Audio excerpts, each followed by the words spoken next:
Welcome to the Listening Time Podcast. Hey everybody, this is Connor, and you're listening to episode 166 of the Listening Time Podcast. I hope you're all doing great, and I hope that you're inspired to practice your English today. And speaking of inspiration, the topic of today's episode is inspirational quotes. So I'm sure that you see quotes like this if you're on social media or whatever. You'll see people post these quotes to inspire or motivate people, quotes from famous people throughout history. And so I thought it would be interesting for me to take some of these inspirational quotes and talk about them and give my thoughts and my experiences related to the topic of the quote. And I'll talk about whether or not I agree with the quote. So I chose 4 quotes that I'll talk about in this episode. And then I'm going to do a part 2 with 4 other quotes, but that will be in a bonus episode, this month's bonus episode. So if you want part 2, then you'll have to sign up for my membership. And by the way, I recommend that you sign up for the membership if you want me to help you understand native speakers when they speak fast. You'll get my specialized training, my listening practice seminars, and if you become a Listening Time family member, you'll get my advanced podcast episodes in which I speak fast so you can practice with real English spoken at normal speed. So the link to sign up is down below, and you can also sign up for my US Conversations podcast, in which I talk to different people from around the country about a lot of different topics. It's a lot of fun. It's educational, and I provide the transcript for you with the definitions of key words and phrases that we use. So it's a great resource for you to use to practice listening to more than one person talking and being able to understand people when you're in a group context, when it's more than just one person speaking. So the link to sign up is also down below, and you have the link to the transcript for this episode down below as well. All right, let's get started. Are your ears ready? You know what time it is. It's listening time. All right, let's talk about some inspirational quotes. So some of these quotes might not be 100% accurate.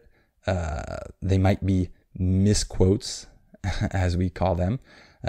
And maybe some of them might not even be actual things that the famous person said, but for some reason, everyone thinks that that person said them.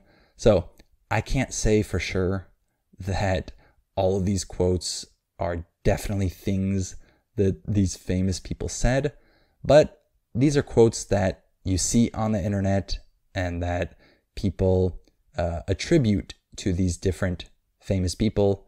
So I'll do that as well.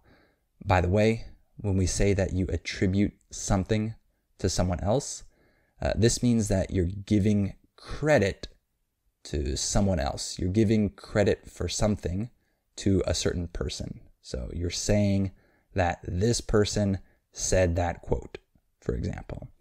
So the first inspirational quote that I want to talk about is one of the ones that I see the most, which is, you miss 100% of the shots you don't take. And this was said by Wayne Gretzky, who I believe is one of the greatest hockey players of all time. So what is Wayne Gretzky saying when he says this?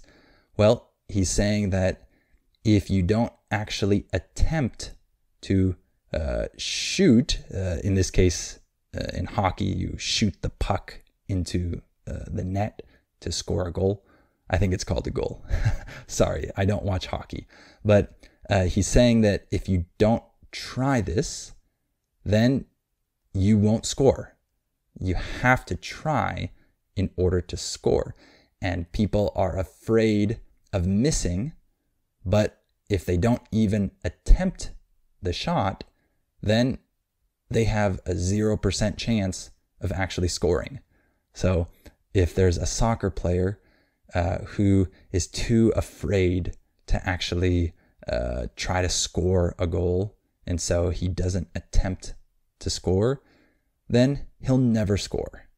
So the idea behind this quote is that if you're afraid of failing, then you should think about the fact that if you don't even try, then you are for sure gonna fail, in the sense that you will have a 0% chance of succeeding because you're not even starting that thing. I think you get the point, right? So I like this quote. This is a very famous quote. I've heard this many times, and I think that there's a lot of wisdom behind this quote.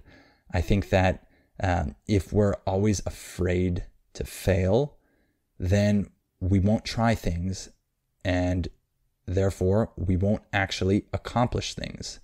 And I think of my own life and examples of this, and one great example is when I started this podcast. So before this podcast, I had created other content that didn't do very well. And I spent a lot of time making content, and I didn't have much success, and other things actually failed.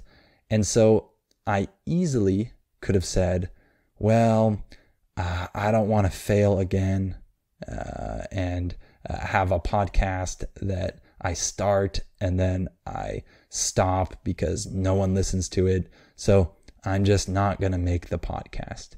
I easily could have said that because I had other content that I made that didn't succeed.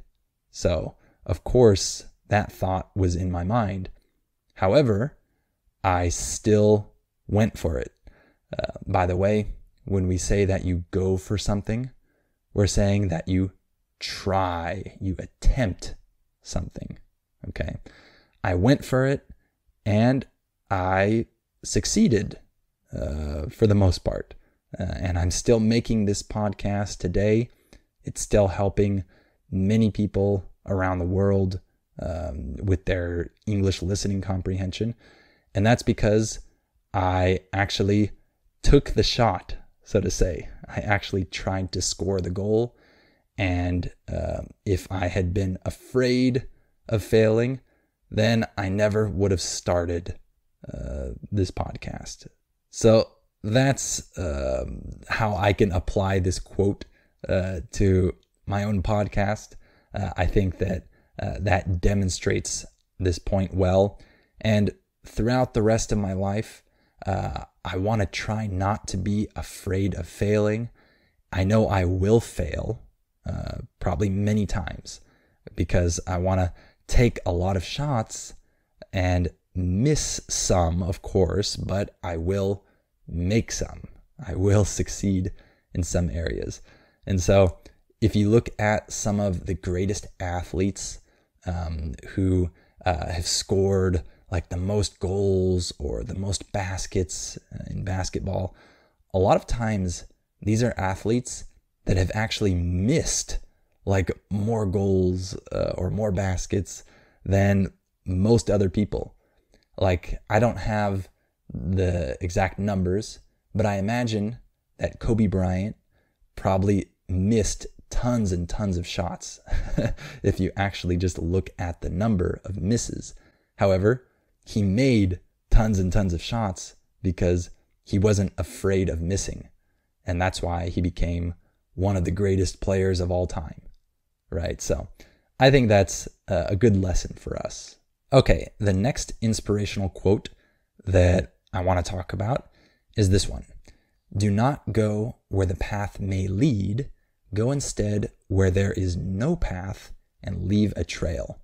And this is by Ralph Waldo Emerson. So I partially agree with this. Okay. First of all, what is this quote saying? It's saying don't just follow a path that is already there. You should make your own path. So in other words, don't just do what other people have done before you. Find your own way and do things differently. And I partially agree with this because sometimes being a trailblazer can be a great thing.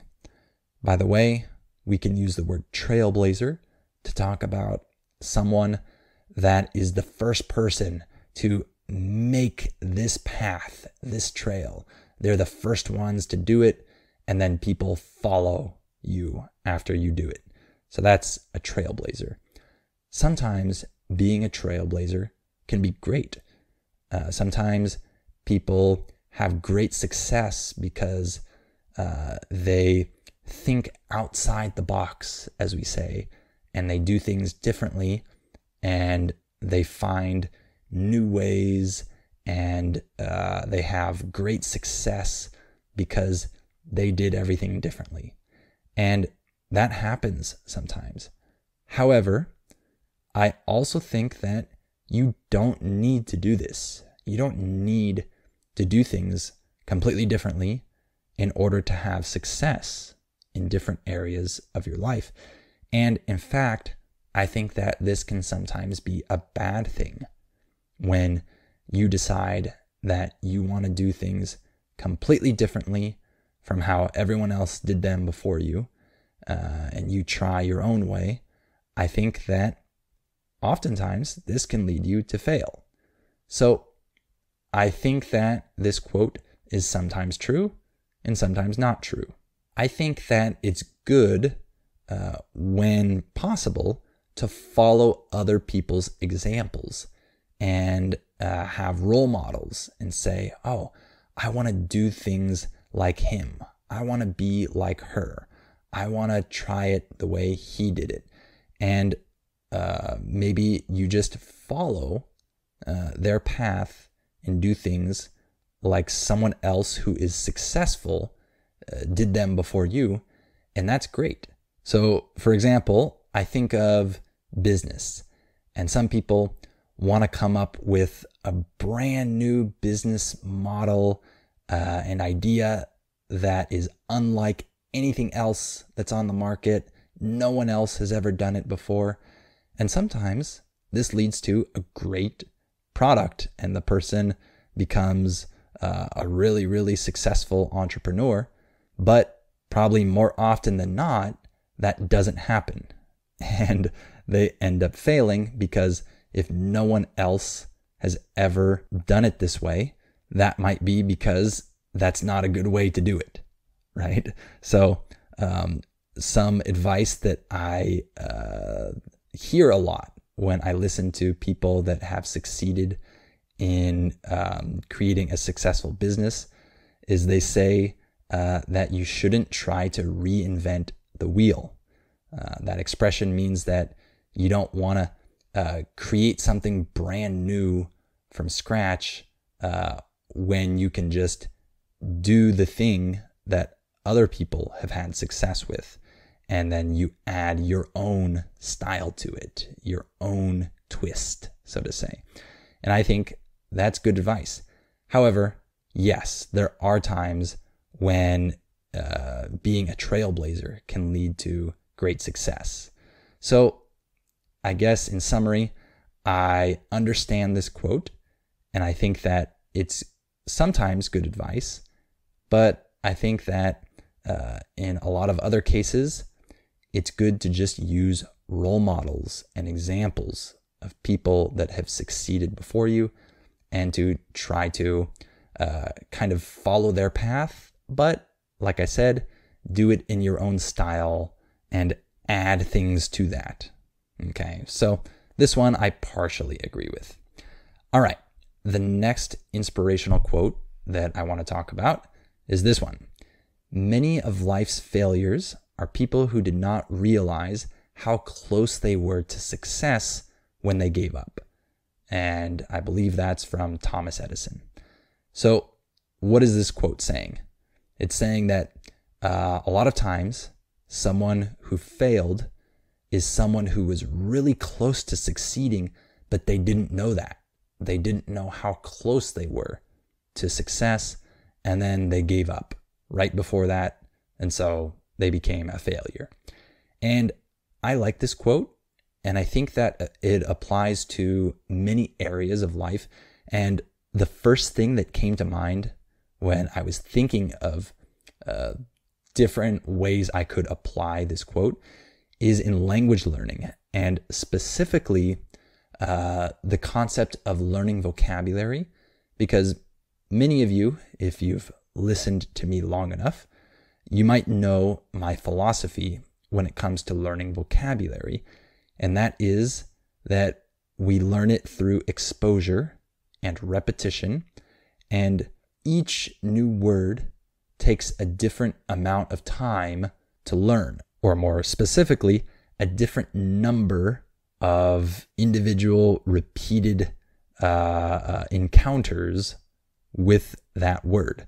So, for example, maybe one word, you have to hear it 55 times in order to finally know it and be able to use it naturally. And then another word might take 155 times. And you don't know where that threshold is. You don't know that exact number that you'll have to reach in order to know the word. And when it comes to language learning, people who are at an intermediate level, because they are already at that level, they already know the basic words. And those basic words are the words that show up again and again and again and again. And you learn them a lot faster because of how many times you've seen them. But once you're at an intermediate level, the words that you don't know don't show up very frequently. They're not used as much. So it takes a lot longer to actually learn new words at that level because you don't see them repeated as much as the basic words. And so because of that, many people at an intermediate level, they feel like they're stuck and they're not learning enough new words in order to advance, and they feel like they're not improving, and a lot of times they just want to give up, or they get really desperate and they think they need to start all over again and learn from scratch. And what they're not realizing is that maybe they've heard this particular word 150 times, and they don't realize that this word requires them to hear it 151 times in order to finally get that word. And they don't know that because we don't know that exact number. But you might be really close and not even know it, yet you feel like you're not improving at all, even though you are improving. Because if this word requires 151 repetitions for you to actually learn it, and last year you had heard it 55 times, and now this year you're all the way up to 150, that's an improvement because you just need one more repetition of that word, and then suddenly you're going to know it. But you won't know until you actually reach that threshold. Does that make sense? So that's what I thought of when I thought of this quote, is people don't realize that they're close to success, and so they get discouraged and sometimes they quit. And in language learning, this can definitely happen, especially at an intermediate level, when they feel like they aren't learning as many new words and it's a lot harder for them to improve. They need to realize that if they're doing the practice, they are getting closer to success. Okay? So hopefully that made sense. I know that that idea is a little bit complex, maybe, in terms of vocabulary, but I hope I explained that well and why this quote made me think of that. All right, one other quote that I want to talk about is this one. The purpose of life is to be happy. So I think many people have said this quote. I think in particular, I saw that even the Dalai Lama said this, and he had his own reasons for saying it. It was obviously a little deeper than how it sounds. But this is something that I disagree with. Okay, and I know people have different reasons for saying this, and I know that many people's reasons for saying this are deeper and more complex than just what this quote sounds like. I get that for sure. However, even with those deeper reasons or whatever, I still disagree with this. I don't think that the purpose of life is to be happy. I think that we should all want to be happy. And I think that's something that is good, right? We want to be characterized as happy people, right? That's something that is a good thing if you're happy. However, if that is our focus, if that is our main goal in life, I believe that we end up living selfishly, because if something doesn't make us happy, and our ultimate purpose in life is to be happy, then that means that we will not do many things if they don't make us happy. And I think that that's a big mistake. I don't think that we should only do things that we want to do. And I know that people who believe in this quote and believe that this is the ultimate goal, they'll have a different explanation of why they say this. But if I just look at the quote itself, right, the purpose of life is to be happy, I have to just attack the overall meaning of that, right, if I disagree, right? So I get that you might think that, and you might have good reasons for that, but I'm just talking about this quote the way I see it. So I don't think that our primary goal should be to be happy. I think that I've known multiple people who have this goal, and they try their best to live their life in a way that makes them happy before anything else. And I've seen the effects of this, and I have seen that they will not do things if those things don't make them happy, even if the result of not doing those things actually hurts other people and actually has a negative impact on even the people that they love, let's say. I've seen this. I've experienced this, where people who have this goal do things or don't do things because they have this goal. And because of that, I suffered as a result. And I don't think that's good.